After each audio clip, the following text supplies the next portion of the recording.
tirando a campanha eleitoral, o assunto que está mobilizando aqui os nossos ouvintes, também boa parte dos espectadores do Café com o Jornal, é o assassinato de um menino anteontem, pelo mesmo cara que matou o Glauco e o filho dele, o cartunista Glauco e o filho dele, o Raoni, em 2010. Esse Carlos Eduardo Sundfeld, vocês veem as imagens aí agora no Café com o Jornal, ele foi diagnosticado, ele frequentava a mesma igreja do Glauco, mesma igreja do Santo Daime do Glauco, aceita e tal. Depois que ele matou o Glauco e o filho dele, ele tentou fugir para o Paraguai, acabou preso, né? E foi considerado como psicopata e tal. Ele é esquizofrênico, perdão. Por conta desse diagnóstico psiquiátrico, ele acabou sendo inocentado do duplo assassinato que cometeu. Então, olha, você é inimputável porque você cometeu um duplo assassinato, mas você cometeu como esquizofrênico. Então você não vai cumprir uma cadeia igual a quem comete um duplo assassinato consciente do que fez. Você não teve consciência do que fez. Mas você é entregue à justiça forense, à medicina forense, à justiça e tal, para que seja tratado e tal. O que fizeram? 3 anos depois, e meio, 4 anos depois, citando, puseram esse cara na rua. A Junta Médica do Tribunal de Justiça de Goiás mandou soltar o cara. Agosto de 2013. Agosto de 2013. Quer dizer, ele matou em 2010, em agosto de 2000, duplo assassinato, em agosto de 2013 estava na rua outra vez. Estava na rua novamente.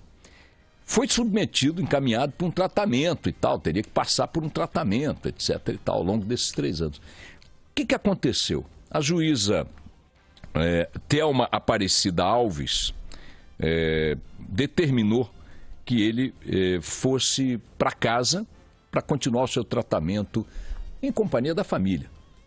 E não deu outra.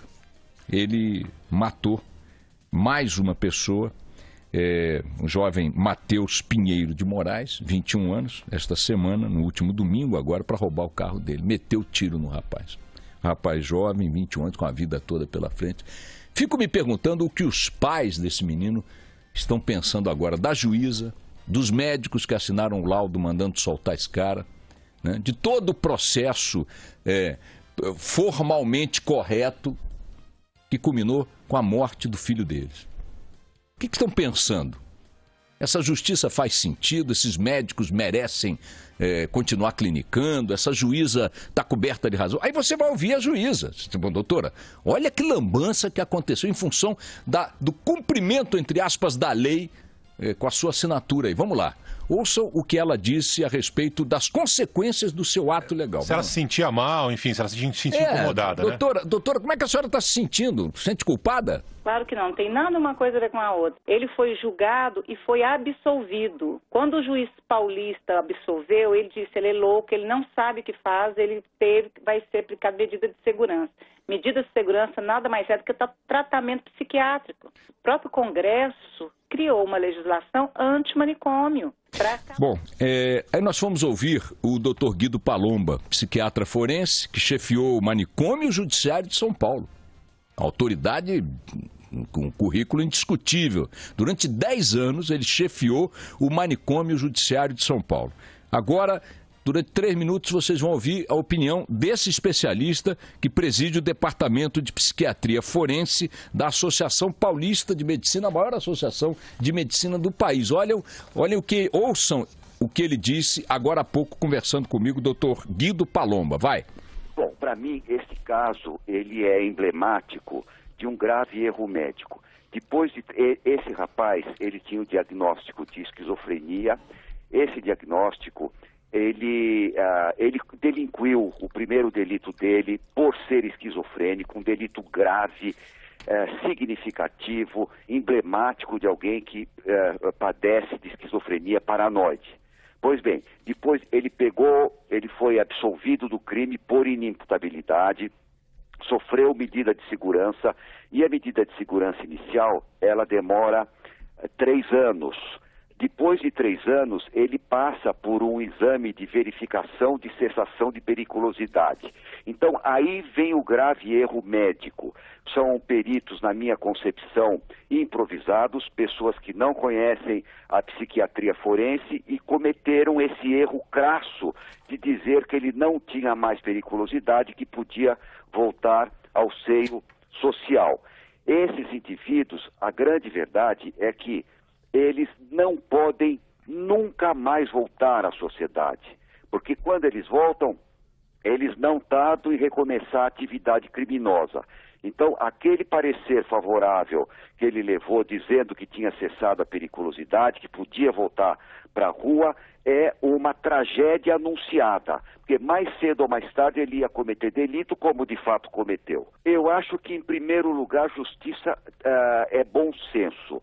O Ministério Público deveria ter visto que uma pessoa com delito tão grave cometido há 3 anos, né, ele teve um duplo assassinato, doente mental, doença grave e incurável, deveria questionar esse laudo que provavelmente tem erros crassos. Então, eu acho que deveria começar pelo Ministério Público, que deveria questionar esse laudo, fazer quesitos suplementares e, enfim, eu acho que o bom senso deveria prevalecer. Quando acontecem esses erros graves, os juízes despreparados, os promotores despreparados, começa um jogo de empurra, de falar que não, nós não entendemos nada de medicina, os médicos falaram, então nós não tínhamos outra saída a não ser aceitar. O que não é verdade na minha maneira de entender, porque o juiz é o perito dos peritos. Então ele tem um laudo, o juiz pode aceitar, rejeitar no todo ou em parte. E neste caso específico, uma pessoa que há 3 anos cometeu um homicídio daquela natureza, completamente em estado de alienação mental, 2 delitos gravíssimos, não é possível estar curado em 3 anos, mas isso não precisa ser nem especialista nesta área. Basta ter bom senso. E outra coisa, por que não chama o sentenciado, no caso esse indivíduo que estava sob medida de segurança, e conversa com ele para ver se de fato aquele laudo com aquilo que estava dizendo corresponde à realidade?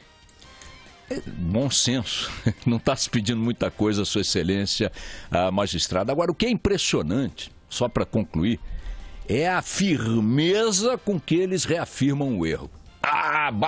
Não tem a coisa da autoridade no Brasil dizer, não, putz, olha, eu acho que pelo resultado algum equívoco aconteceu. Porque a juíza podia dizer, diante da morte de um rapaz de 21 anos, não é possível que ela não tenha nenhum sentimento de responsabilidade objetiva. 3 anos depois, um cara que mata 2 pessoas, pai e filho, é colocado em liberdade. Em liberdade não é condenado a cumprir a pena que deveria cumprir se fosse um criminoso comum. Por que ele não é? Porque ele é um incapaz, ele é um esquizofrênico, ok.